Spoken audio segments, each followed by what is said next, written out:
Hi, lovelies. It's Meg from the Blissful Doula. Welcome back to our fourth installment of Anxiety During Pregnancy. So, today we're going to be talking about pushing a baby out of our downtowns, which can be a huge source of anxiety for moms to be. They worry from anything from, is this going to be too painful for me? Am I going to need a C section? Am I going to poop on the table? Am I going to make some sort of weird noises?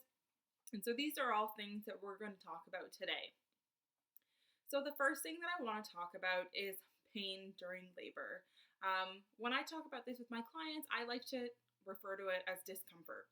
Um, so the main thing that I wanted to talk to you guys about today is PAIN. So PAIN is the acronym, and it stands for purposeful, anticipated, intermittent, and normal. So that's just letting you guys know that pain during labor is purposeful. So you know that there's a reason that it's happening. Every contraction that you have is bringing you closer to your baby being born. So there's purpose behind it. It's anticipated. So you know that contractions are a normal part of labor. You know that they're going to continue to happen. It's anticipated. So after one contraction ends, you know that another one will come. It's intermittent. So that means that it will end. So whether that's between the break in between contractions or at the end after the baby is born, it will end. Like it's not going to last forever. And then the last one being normal. Pain or discomfort during labor is a totally normal part of labor. So it's good to remember that going into it, knowing that these things are all a part of it. I really like to always touch on with my clients the difference between pain and suffering. So I'd like to give this example of someone who plays football. Say it's a guy in the NFL, and he goes out onto that field every single play, and he gets tackled. And the chances are pretty likely that being tackled doesn't feel good. There's probably pain, and he continues to go doing those plays because he knows that there's a purpose. He knows that it's not going to last forever, and he's not fearful of it. He's anticipating of it. So there's not that suffering.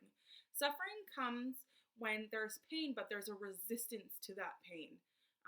If you're nervous or anxious or fearful, all of those things can kind of cause suffering if you're resistant to it. So if an NFL football player went onto the football field and he said, I don't want to get tackled, I don't want to get tackled, I don't want to get tackled, that's where suffering comes in because it's going to happen. It's a natural part of the game.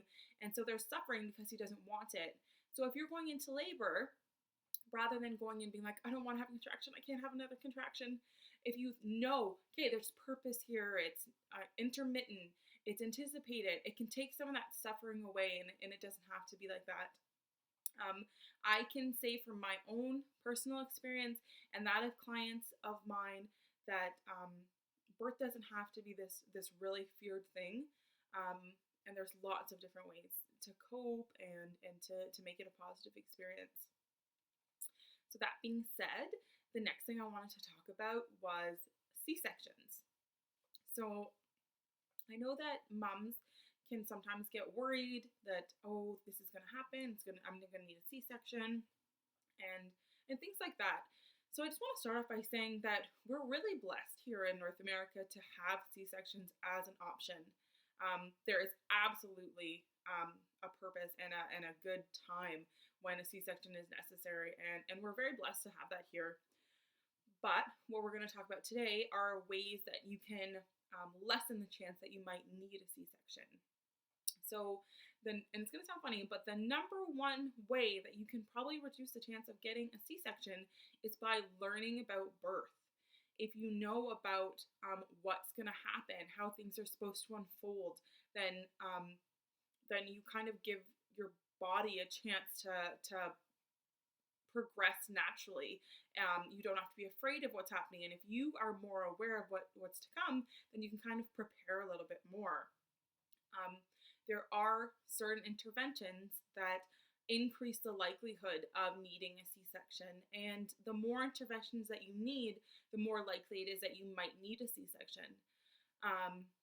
So that's not to say that not to get interventions by any means. That's just saying that those are the facts, that these are ways that might increase the chance of you needing a C-section.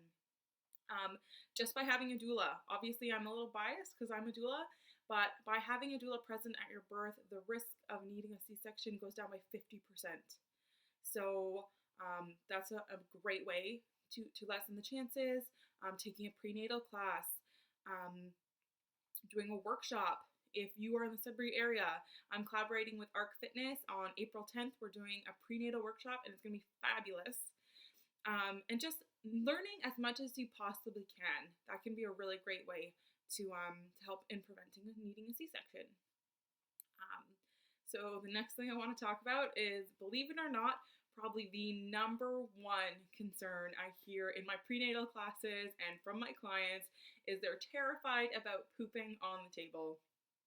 So just for starters, pooping during birth is a very normal process. Not every single person does, but a lot of women poop on the table during birth. And honestly, if you do experience that, the chances are likely that you will have no idea that this has even happened. Your healthcare provider, you remember that this is what they do for a living. So if you have an OB or a midwife or a GP, whoever is delivering your baby, they do this for a living. So you are not the first person to poop on the table. Many, many women probably have done it before.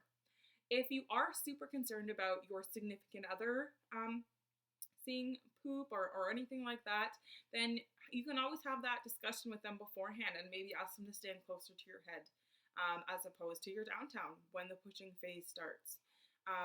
Going to the bathroom, eating a lot of fiber, drinking plenty of fluids, those are all good ways to help your body kind of regulate before the baby even arrives. And lots of times your body actually kind of gets rid of everything right before labor anyway. But so if you are concerned about it, just know that it's really, really normal and it's not something that you need to be stressing about. But also you could ask your healthcare provider to lie to you or your husband. I've attended births where mom was certain that she pooped and she didn't. But you would never know even if you did, okay? So, and she had told her husband to tell her, and she kept thinking she did, but she didn't, and so he kept telling her. But, so that's just one thing to remember. And another thing that moms seem to be pretty concerned about is making noises during labor. This is something I always go over in my prenatal classes, is that birth is a really primal process, and it's really common for moms to kind of make noises, and you get into a rhythm. As you can see, I'm like rocking back and forth. You get into a rhythm of birth, and you find out what works for you and what doesn't. And with your birth team, whoever is it, if it's me, if you have a doula, if your partner's there or your mom or whoever it is, you can have them make those noises with you. I always try and make the noises or anything that's going on with my clients. I do it as well.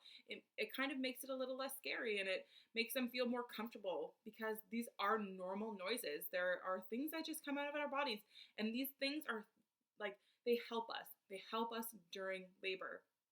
So it just makes the process a little bit easier and comfortable, and it's just a total normal thing to go through. So as always, I love to hear how you guys are doing. Comment below or on the Blissful Doula Sudbury Facebook page and let me know if these are things that resonated with you, were these things that you worried about, or were there other things that I missed that I would gladly love to talk about as well. Or you can contact me, meg@theblissfuldoula.com. Next week, we're going to be talking about anxiety during pregnancy when anxiety is more than the normal amount. So anyone that's been following my journey or the Blissful blog might know that I developed antenatal depression during my pregnancy with my son Gibson, and that actually mostly manifested in the form of anxiety for me. So I'm going to talk a little bit about how that anxiety impacted my day-to-day life and how it ultimately ended up impacting my pregnancy, obviously. So check that out. That'll be here next week. The last two, in case you missed it, the first one of our anxiety during pregnancy was the first trimester. Then we talked about being intimate. Then last week we talked about weight gain. So all the links are below. And I can't wait to see what you guys have to say. All right.